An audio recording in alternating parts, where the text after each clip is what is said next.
Under the scorching sun of a barren land, Caleb stood alone on a rotting wooden auction block, his feet wrapped in filthy cloth instead of shoes, his frail shoulders trembling with each breath. In his arms was a tiny life, his newborn baby brother Matthew, barely 2 weeks old, swaddled in a faded, tattered blanket. The crowd had already bought up the other children like cattle, fast, cold, and without pause. Some had bid out of pity, others out of need for cheap hands. But when it came to Caleb, silence fell. No one wanted 2 mouths to feed, especially not one still too small to cry. Caleb didn't beg, didn't cry, didn't call for his mother or for mercy. His eyes sunken dry like the cracked earth beneath him, just stared past the horizon in silence. His body no longer resembled a child's. It held the weight and posture of a boy made old too soon by death hunger and the indifference of adults who should have cared. When a woman scoffed, "Ain't worth nothin' dragging a baby like that." Caleb only tightened his arms around Matthew like that simple act of protection was the only thread keeping him from falling apart. No one knew what Caleb had witnessed. No one asked.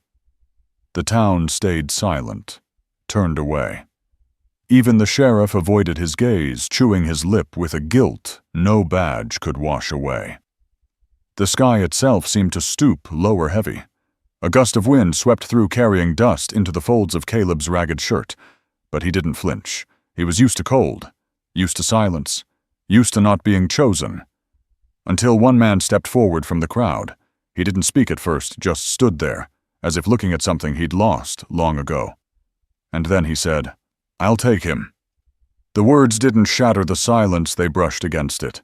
And for the first time in years, Caleb had a place to step down to. He followed the man without a word. Each step clung to the dry earth, his wrapped feet cracked and bleeding, but he made no sound. On the back of the old horse, Matthew lay still in his brother's arms, quiet, as if he too knew that any noise might tip fate against them. Abram Cutter said nothing on the ride back. He didn't ask Caleb's name or what he'd seen, or about the wounds no one cared to notice.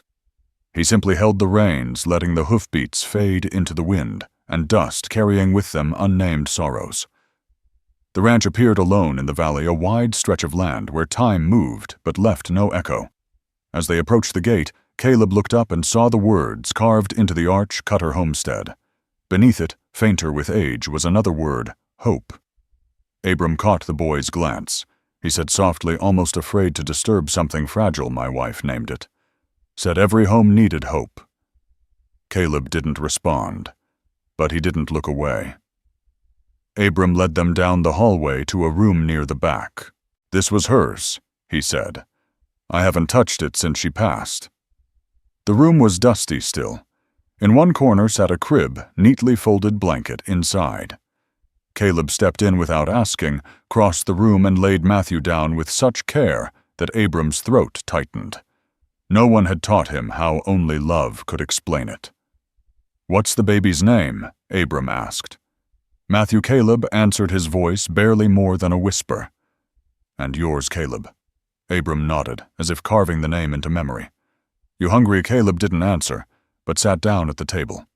They ate in silence, stewed beans, dry bread water from the well. It was a plain meal, but it was the first time Caleb had eaten in a place where no one tried to chase him off. That night, Caleb stepped out onto the porch, looking up at the sky filled with stars, and asked softly, "Is it always this quiet for the most part?" Abram said. "I don't like quiet," Caleb replied. "Me neither." Abram said, "But you get used to it." No one said it out loud. No one called it a family. But in that moment, between a man who had lost everything and a boy who had nothing left, something quietly came back to life. Just before dawn, Matthew cried out a sharp, thin wail that sliced through the night like a flare in the dark. It was the first sound he'd made since being passed through the window of a burning house. Caleb shot up instantly barefoot and rushed to the crib, scooping his baby brother into his arms, holding him tight against his chest. Abram was awake too, not because of the noise, but because men who've lived alone too long don't sleep heavy. They hear everything as if every sound might be the start of something breaking. The two of them stared at each other in the dim lantern light. No words were needed. When Abram set down a warm bottle of milk on the table, and Caleb reached for it, there was an unspoken understanding between them. The baby had finally entered the world, truly and fully. Silence had been broken, and sometimes life itself was scarier than the silence that came before. That afternoon, while Caleb helped Abram mend a broken fence near the creek, he suddenly said he'll come back. Abram paused hammer midair and turned. The one who burned the orphanage. Caleb nodded, eyes fixed on the wire he was tying. His name's Eldon Rake. My ma used to help poor folks, teach 'em, give 'em bread patch wounds. Some said she went too far, made the wrong people mad. One night, Rake showed up drunk, said he'd show her what happens to people who don't know their place. Next morning, the house was ashes. She handed Matthew to me through the window. Her hair was on fire when I saw her last. Each word dropped like a stone. No drama, no tears. Just fact like a scar that doesn't ache anymore, but still catches your eye. Abram gripped the hammer tighter. He'd heard stories like that all his life, men using fire instead of reason and justice getting buried under soot. But this wasn't a story. This had crossed his porch in the flesh. He won't stop, Caleb said, voice low and flat. Abram didn't ask why. He just nodded slowly. Then we'll be ready. The next morning, dawn rose reluctantly, as if unsure whether to shine on land, bracing for a storm. Abram was already up, quietly checking every latch and wooden bar on the windows. When Caleb woke, he saw Abram at the kitchen table, slowly oiling a rifle with the care of someone who knew the cost of being careless. "You know how to oil a hinge so a door doesn't squeak?" Abram asked, not looking up. Caleb shook his head. "Then learn," he said, handing him an old brush and a bottle. "If we don't hear someone coming, it won't be because the damn door gave us away." From that day on, every morning became a lesson. No books, no chalkboard, just rough hands, sharp eyes, and memory. Abram showed Caleb how to hide a knife in his boot without cutting himself, how to tell fresh footprints from old ones after rain. Caleb learned fast, not out of curiosity, but necessity, to live, to protect Matthew. In the evenings they practiced shooting out back. Abram lined up 3 tin cans on the fence, handed Caleb a pistol. "You don't gotta be good," he said. "Just calm." Caleb squeezed the trigger. The shot was small, the kick light. His hands shook, but his eyes didn't flinch. The second can fell. Abram gave a single nod. Not praise, just permission to keep going. But his gaze softened. That night, while the wind rustled the shutters and an owl called out in the distance, Abram pulled up a floorboard and took out a wrapped bundle. Inside, a weathered revolver and a tarnished brass badge. "You were law?" Caleb asked. "Once. Why'd you stop? Sometimes trying ain't enough. But sometimes, not trying'll get you killed." The boy went quiet. No more questions. But something in the way their eyes met across the firelight changed, like 2 frayed ropes finally knotted together. And from that day on, neither of them ever felt completely alone again. That afternoon, as the sun stretched long across the western pines, Abram found the cut. The fence behind the cattle shed, the farthest point of the ranch rarely visited, had been sliced clean by a sharp blade. It wasn't the work of animals, not the wind. He crouched down, pressing his hand to the fresh earth, a boot print large, deep, the mud still wet. Whoever it was had been there just hours ago, and he hadn't bothered to hide it. Abram didn't call for Caleb, not right away. He went back to the house, straight to the old supply shed, unlocked a weathered cabinet, and pulled out the second hunting rifle and a dust-covered box of shells. On his way out, he paused at the front door and bolted it shut. For the first time in months, Cutter Ranch locked its doors. That night, just as Caleb was spoon-feeding Matthew, a sharp metallic clang rang out from near the barn. Both jumped to their feet. Abram led the way. Caleb followed, fingers tight around the whittling knife hidden in his pant leg. Hanging on the wooden gate of the barn was a rusted dagger, its point driven through a crumpled sheet of paper, the ink smeared and jagged. "Give back what's not yours, Cutter," or Watch it burn." Caleb froze. Matthew whimpered in his arms, sensing the air around them tense and crackling. Abram wordlessly pulled the knife from the gate, read the note once more, then lit it on fire in front of Caleb's eyes. "Not out of fear," he said evenly, "but I won't let them plant poison in this soil." Still once back inside, he cleaned every gun in the house until late into the night. His hands were steady, but his eyes no longer calm. Something inside Abram was tightening. Not fear for himself, but for what he'd started to love again. At dawn, he sent an urgent letter to Sable Junction.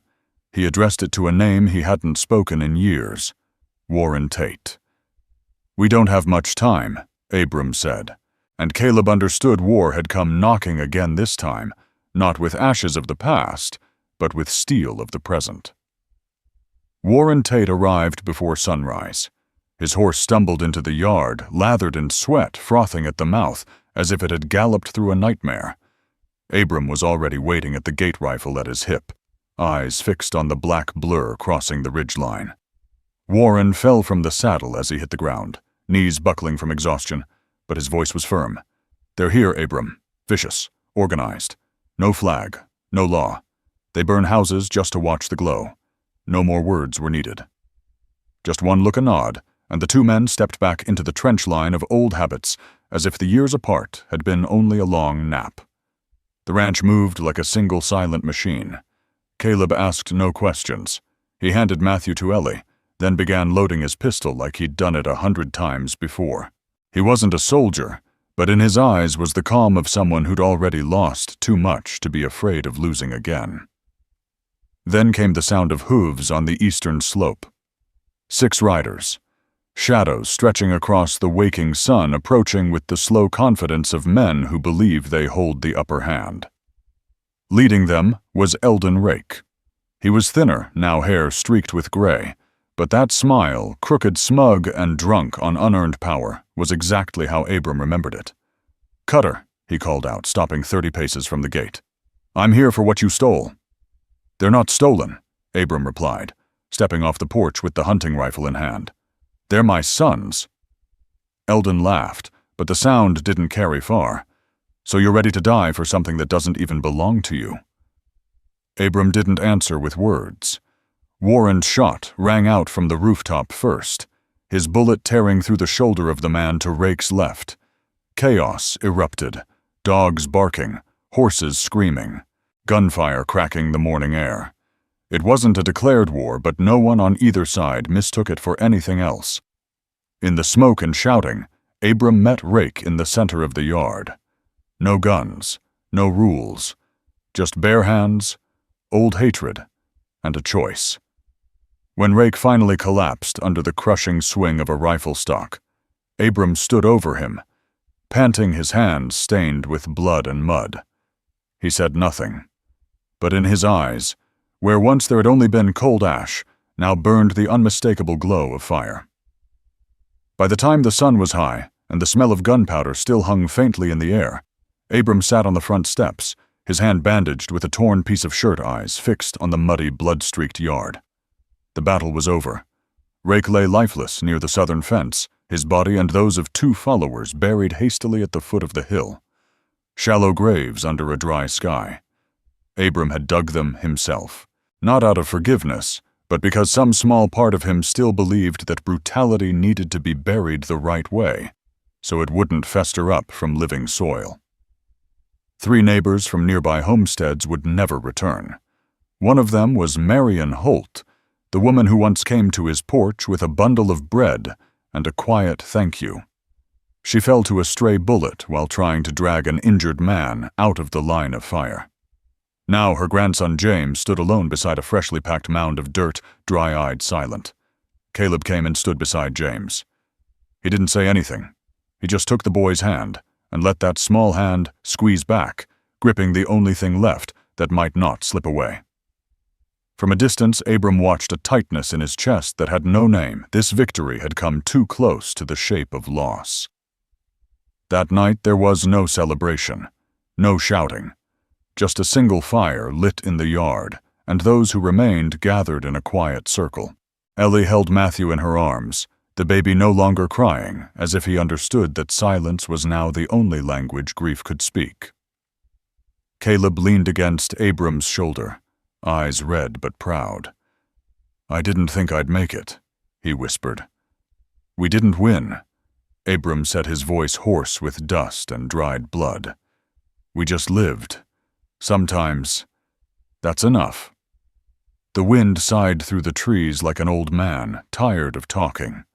Above them the sky stayed black and still not out of peace, but because everyone was simply too exhausted to move.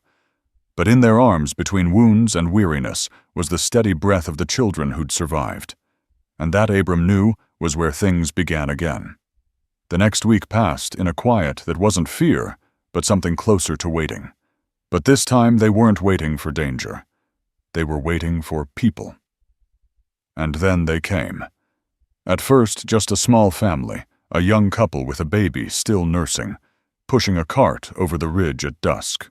They didn't bring much, a few sacks of dried corn, a dull axe, and 2 hands ready to work. The man stood nervously at the gate and said simply, "We heard. Folks don't get turned away here." Abram didn't reply. He just opened the gate. The next day came a widow with 2 wide-eyed kids, then a one-armed veteran, a group of skinny Mexican farmers with purple corn seeds in their pockets, a midwife, a school teacher, an old mute man who used to sleep near train stations. They didn't look alike, different skin, different voices, different stories. But they all had one thing in common: nowhere left to go, and they'd heard of a place called Cutter Ranch, where every child had a name, and the dead were buried like the living. Caleb watched them, at first quiet, guarded.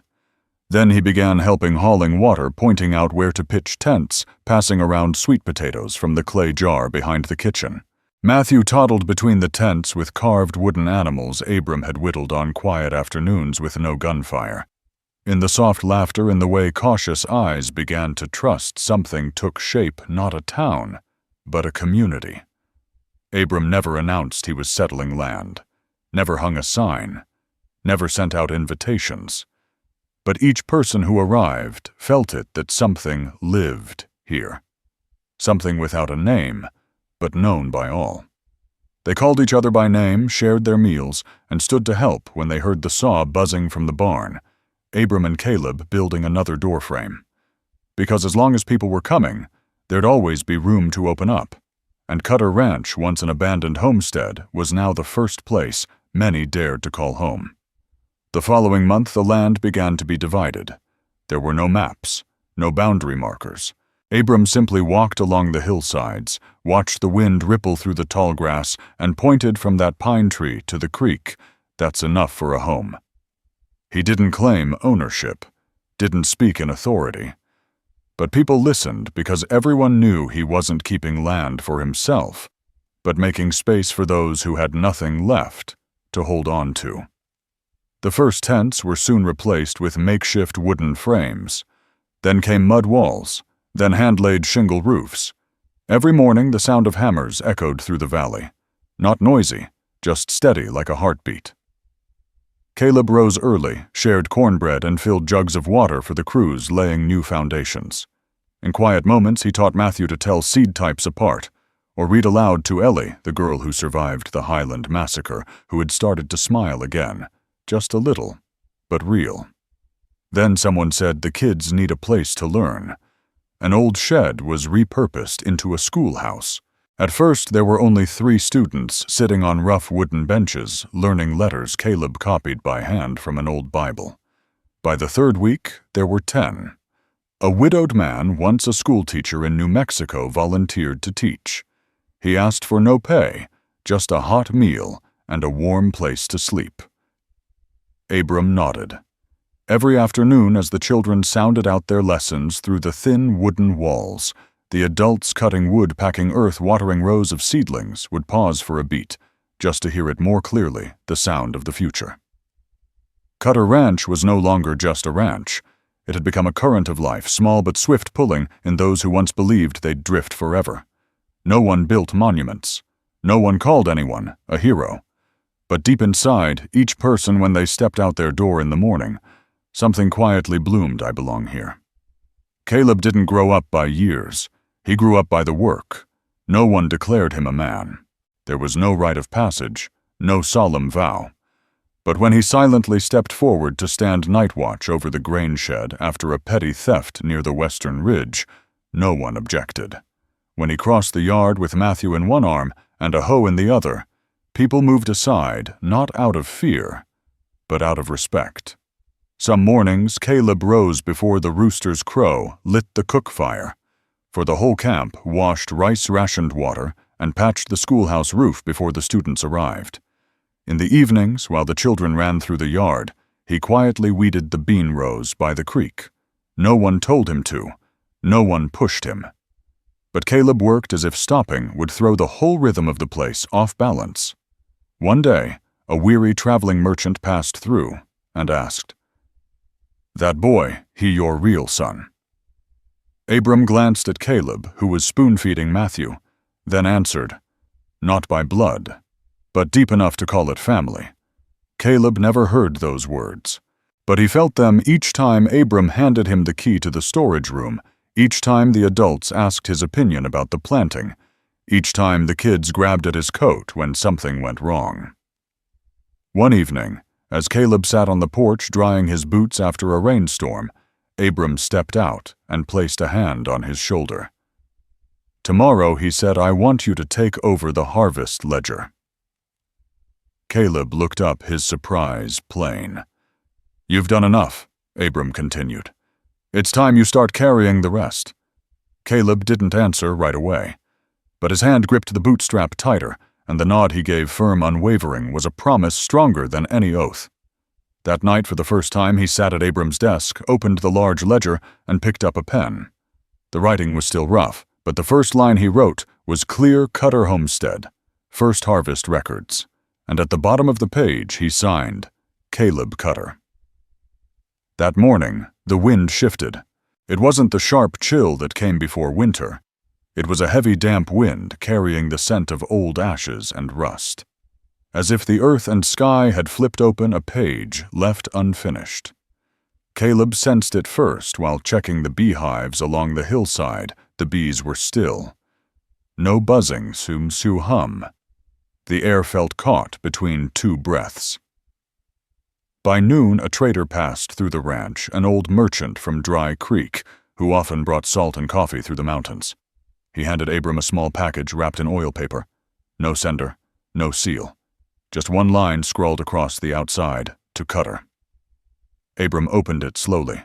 Inside was a folded note, the handwriting slanted and dry, written in brown ink that had long since dried, but still legible. "You have something that isn't yours. That boy should have been sold like he was meant to. 1 week. Send him to Dry Creek. If not, I'll come take him. And this time, I won't knock. No name." But it didn't need one. That tone, the chill in every word, the confidence that didn't bother hiding, felt like a shadow from the past standing right outside the porch, just waiting for an excuse to step in. Caleb read it, said nothing. He handed Matthew to Ellie, stepped out of the kitchen cabin, and stood on the porch for a long time, eyes fixed on the western ridge where the horizon blurred, not from rain, but from something tightening in his chest. "I'm not sending you anywhere," Abram said behind him, voice rough but steady as a hammer hitting wood. Caleb didn't turn around. He just nodded. "I know. No arguing. No discussion." Because they both understood the peace they'd just begun to hold hadn't even taken root yet, and already someone was trying to tear it out by the roots. But this time they wouldn't back down. It wasn't just a house they were defending now. It was a whole community, a purpose, and if they had to, they would burn lights through the night, not to guide intruders, but to prove this light wasn't going out so easily. Abram didn't call the people with bells or gunshots. He simply sent Caleb riding through the valley, knocking on each doorframe, saying 4 words. "We need to meet." No one asked why. They just nodded, buttoned coats, grabbed lanterns. That night, as the moon rose over the pines, more than 50 people squeezed into the old barn, now cleared out the only place large enough to hold them all. No podium, no speeches. Abram stood among them, his brown coat worn at the shoulders, sweat soaking the collar, a half-burned letter gripped in his hand. "They want the boy," he said, voice low and rough as dry timber. "They gave us a week. After that, they're coming." Murmurs rippled. A young man bit his lip. "How many don't know," Warren said from behind Abram. "But they're not the kind who hit and run. These ones come to crush, to make a point, to teach places like this a lesson." A widow rose, her hand shaking, but voice sharp. "And if we give them the boy—" The room held its breath. Caleb stepped forward without being asked. He was no longer the child who once stood on an auction block. He was now a young man, eyes clear, spine straight.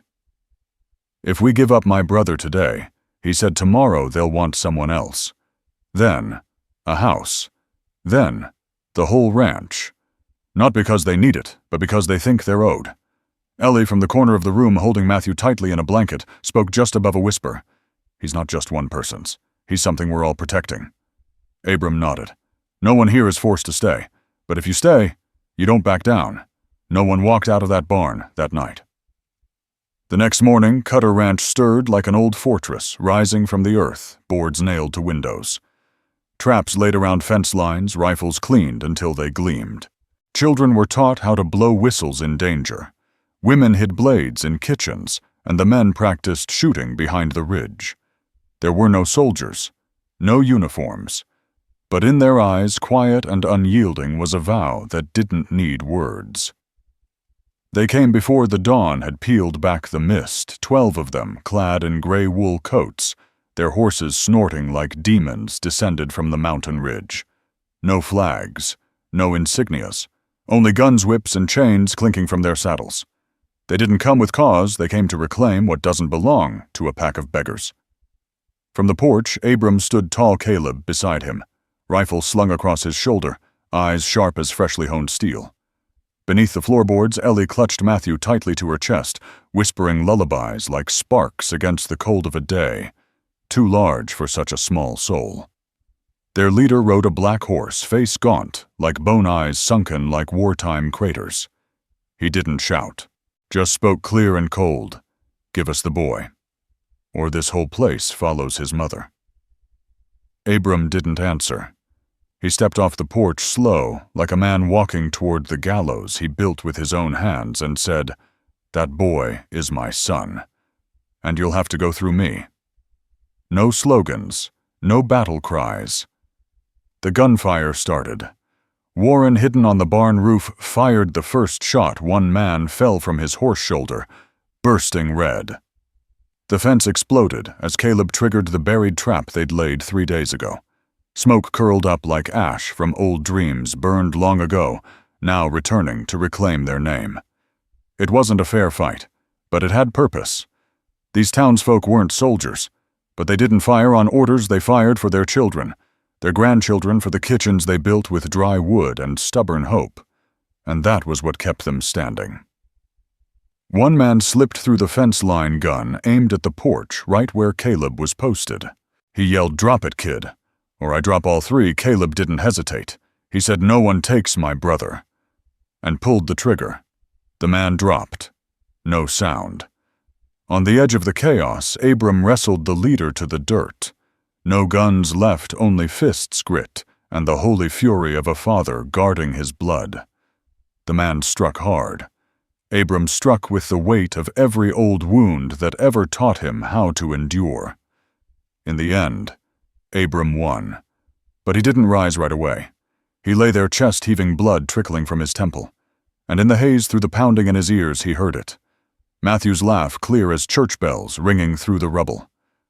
When the smoke cleared, the sun had already begun to dip. No more gunfire. No more hoofbeats.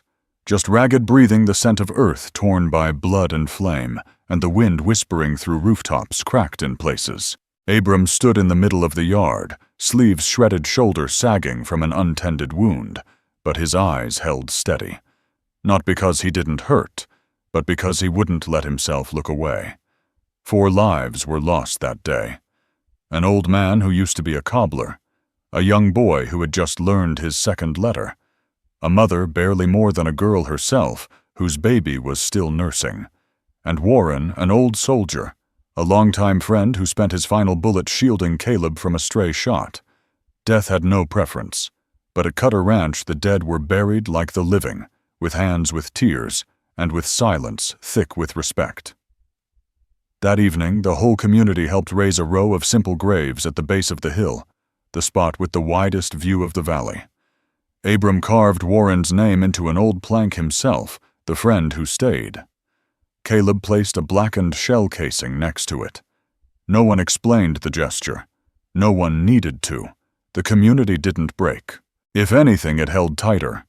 The fires still burned in the hearths. Children still ran across the muddy ground. But now, every footstep carried the weight of something more than land. Something rarer. A place worth dying for, and even more worth living for. Matthew still laughed, wide-eyed. Innocent, oblivious to the blood spilled so he could sleep in peace. But every time the boy raised his hands to the sky, as if trying to catch the light, people looked at him, not as a child, as proof. That night on the porch, Caleb leaned against Abram. His eyes were dry, but his heart was heavy. "We lost too much," he said. Abram nodded. "We did, but we still have each other, and as long as that's true, we haven't lost." A week after the burial, a letter arrived delivered by a supply driver from Dry Creek. No urgency stamp, no scent of gunpowder, just a thick, cream-colored envelope sealed with red wax, the official mark of the Jefferson County Court. Caleb took it confused and looked to Abram. The older man nodded. "Go on. Open it." Inside was a notarized document stamped and signed with full authority. Legal guardianship for 2 orphaned boys, Caleb taken in at 9 years old, and Matthew only 2 weeks old. Guardian Abram Cutter. Status recognized by the state, affirmed by Judge Martin Langley of Dry Creek. No one spoke at first. Matthew still sucked his fingers, eyes shining unaware of what had just changed. But for Caleb, once sold like cattle once, without a name on any paper but the orphanage ledger, this was a lantern in the forest. This is real?" he asked, voice catching. Abram didn't blink. "You've always been real. Now the world knows it too. Americans may argue about laws, land, or money. But one thing even the hardest hearts out west understand family is what you choose, not just what you're born into. And Abram Cutter, a man who once buried his wife in silence, now stood at the heart of something alive, not as a survivor, but as a planter of seeds. Word of Cutter Ranch spread. Local papers wrote of the Ranch of Kindness, a place that asked no one who they were before, offering a hand. Caravans began stopping by for water and advice. A group of ministers from the east wrote asking permission to build a small chapel on the hill. People began whispering about founding a town, one with a real name, real borders, and a real town council. And at the center of it all, a man with a patched coat sewn by his son's hand. A boy who once refused to cry before strangers. And a baby whose first word was "Pa." This wasn't a place of gunfire. This was a place of choices. And if you've read this far, and your heart feels both heavy and hopeful, ask yourself, could I live with the kindness of Cutter? Could I choose a stranger and love them as my own? If the answer is yes, then maybe. Somewhere you too have a Cutter Ranch waiting to be built. And Abram. It's time for him to rest. Not to retreat, but to write. To tell this story so that children in other places in other times will know this. There was once a place where when night fell, folks didn't lock their doors out of fear, but opened them in faith.